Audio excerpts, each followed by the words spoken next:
تو اللہ تعالیٰ اس فتنہ پرست قوم کو اور ان کے مسیح دجال کو ختم کر کے اس پوری دنیا پر امام مہدی علیہ السلام اور ایک اصل مسیح یعنی حضرت عیسیٰ علیہ السلام کی حکومت کو قائم کرے گا۔ اور جیسا کہ میں نے پہلے بتایا کہ بنی اسرائیل قوم کو عالمی حکومت دینے کے بعد ان کی نافرمانیوں کی وجہ سے ان سے یہ حکومت چھین کر عربوں کو عطا کر دی گئی۔ بنو عباس اور بنو امیہ کے دور کے اندر ان لوگوں نے بھی عروج دیکھا اور ان کی نافرمانیوں کے بعد یہ حکومت ترکوں کے حوالے کر دی گئی اور اس کے بعد مسلمانوں سے یہ حکومت ہمیشہ کے لیے چھین کر برٹش کو دے دی گئی اور آج یہ طاقت امریکہ کے پاس ہے، لیکن بہت جلد یہ امریکہ سے بھی چھین کر یہ چین کے پاس جانے والی ہے، جس کا ذکر ہمیں حدیث مبارکہ کے اندر ملتا ہے۔ رسول اللہ صلی اللہ علیہ وآلہ وسلم کی حدیث مبارکہ کے اندر واضح طور پر بیان ہوتا ہے، جس کا مفہوم ہے کہ ایک ایسی قوم جن کے چہرے چھوٹے اور چپٹے ہوں گے، ان کی ناک چوڑی ہوگی اور یہ قوم لا دین ہوگی، یعنی اس کا کوئی مذہب نہیں ہوگا۔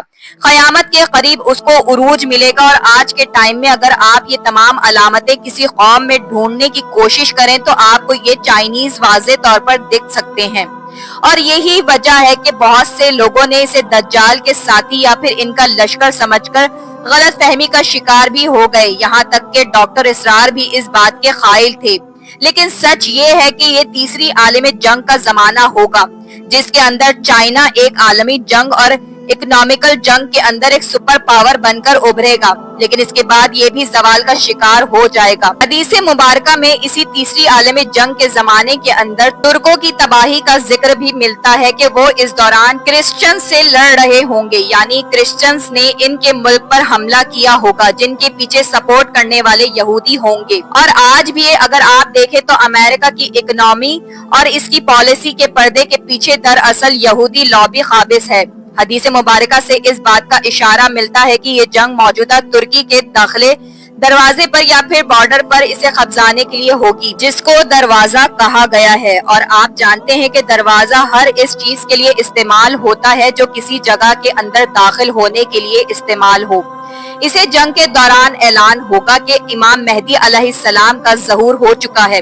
لیکن یہ ایک افواہ ہوگی۔ ترک فوج یہ سن کر اپنے 10 لوگوں کو اس خبر کی تصدیق کے لیے مکہ کی طرف بھیجے گی کہ پتہ کرے کہ آخر سچ کیا ہے۔ رسول اللہ نے فرمایا کہ خدا کی قسم میں ان 10 لوگوں کے نام اور ان کے والد کے نام اور ان کے گھوڑوں کے رنگ بھی جانتا ہوں جس پر بیٹھ کر وہ جائیں گے۔ اسٹار آف ڈیوڈ کو ایک جادوئی ستارہ بھی مانا جاتا ہے جو کہ سب سے قدیم لکھی گئی ابرو بائبل لینڈ گرین کوڈیکس کے اندر بھی دیکھنے کو ملتا ہے، اور یہودی قوم بھی مانتی ہے کہ یہ ستارہ جنات اور ان کے جادو کو بے اثر کرنے کے لیے اور ان کو قابو کرنے کے لیے ایک شیلڈ کے طور پر استعمال ہوتا ہے، یعنی اگر قبالہ کے دوران جنات آپ پر حاوی ہونے کی کوشش بھی کرتے ہیں تو اس ستارے کی حفاظت کی وجہ سے وہ آپ پر حاوی نہیں ہو سکتے۔ اور اسی لیے حضرت سلیمان علیہ السلام بھی اپنے دور کے اندر ان جنات کو قابو کرنے کے لیے جو انگوٹھی استعمال کیا کرتے تھے، اس کے اندر بھی یہ اسٹار آف ڈیوڈ موجود ہے۔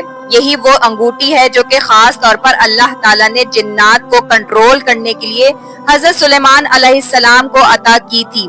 جس کو سیل آف سلمن بھی کہا جاتا ہے۔ یہی وجہ ہے کہ آج بھی قبالہ جادو کے اندر اس ستارے کو حفاظتی شیلڈ کے طور پر استعمال کیا جاتا ہے، اور یہی نشان حضرت داؤد علیہ السلام کی ڈھال پر بھی موجود تھا۔ آج بھی میوز کے اندر اس قبالہ جادو کو پرموٹ کرتے ہوئے اسے سمبلزم کے طور پر بار بار اس طرح سے پرموٹ کیا جاتا ہے تاکہ نوجوان نسل کو اسکرین کے ذریعے جادو اور اس کی کفریہ رسموں کے اندر لاشعوری طور پر شامل کیا جائے۔ ذرا غور کریں تو آپ دیکھیں گے کہ ان کی فلمز کے اندر جان بوجھ کر ایسے الفاظ بولے جاتے ہیں، اس طرح کا ماحول دکھایا جاتا ہے تاکہ کوئی اس سے انسپائر ہو کر ایسا کرنے کی کوشش کرے گا تو جنات ضرور اس کے جسم میں قبضہ کرنے کی کوشش کریں گے، کیونکہ یہ دراصل جنات کو اپنے جسم پر قبضے کے لیے بلانے کا ایک سیکرٹ کوڈ ہوتا ہے جو کہ انتہائی سوچ بوجھ کے بعد جان بوجھ کر دکھایا جاتا ہے، اور عام لوگوں کو اس کے بارے میں پتہ ہی نہیں ہوتا۔ آج یہودی قوم کے اندر جگہ جگہ پر مذہبی اور تاریخی عمارتوں پر اسٹار آف ڈیوڈ کو بنانے کا رواج 18ویں صدی کے اندر اس وقت شروع ہوا جب یورپ کے اندر یہودی قوم نے دیکھا کہ کرسچن قوم کا مذہبی سمبل یعنی کراس چرچز کے علاوہ ہر ایک مقام پر موجود ہے۔ اور اسی چیز کو ریپلیس کرنے کے لیے لوگوں نے اپنا مذہبی سائن یعنی اسٹار آف ڈیوڈ کو ہر ایک اہم بلڈنگ، عبادت گھروں، کتابوں، خبروں، اسٹیشن، یہاں تک کہ اپنے کپڑوں تک میں شامل کرنا شروع کر دیا، جو کہ اب ان کے کلچر کا حصہ بن چکا ہے، جس کی توہین ان سے برداشت نہیں ہوتی۔ 2019 میں امریکہ کے واشنگٹن ڈی سی میں ایک یہودی LGBT کمپنی نے ایک رینبو کلر کا جھنڈا اٹھا کر، جس کے اندر اسٹار آف ڈیوڈ موجود تھا، اپنے حقوق کے لیے احتجاج کیا، اور اسٹار آف ڈیوڈ کی اسی توہین کی وجہ سے فوراً سے اس جھنڈے کو بین کر دیا گیا۔ سچ یہ ہے کہ آج بھی اسٹار آف ڈیوڈ اور اس کی تاریخ کو لے کر کافی بحث کی جاتی ہے، کیونکہ یہودیت اکثر من گھڑت روایات اور جھوٹ پر مشتمل ہے، اور کچھ ماہرین کا یہ ماننا ہے کہ دراصل اسٹار آف ڈیوڈ دو ٹرائنگلز کو دکھاتا ہے جو کہ ایک دوسرے کے سامنے موجود ہیں۔ ایک ٹرائنگل اوپر خدا کی طرف اشارہ کرتی ہے تو دوسرا نیچے انسان کو شو کرتی ہے، جبکہ کچھ کے مطابق اوپر نیچے کے علاوہ یہ 4 سمتوں کو ظاہر کرتی ہے، یعنی مشرق، مغرب، شمال اور جنوب، اور کچھ کے 12 ٹرائنگل بنتے ہیں جو کہ اس ستارے کے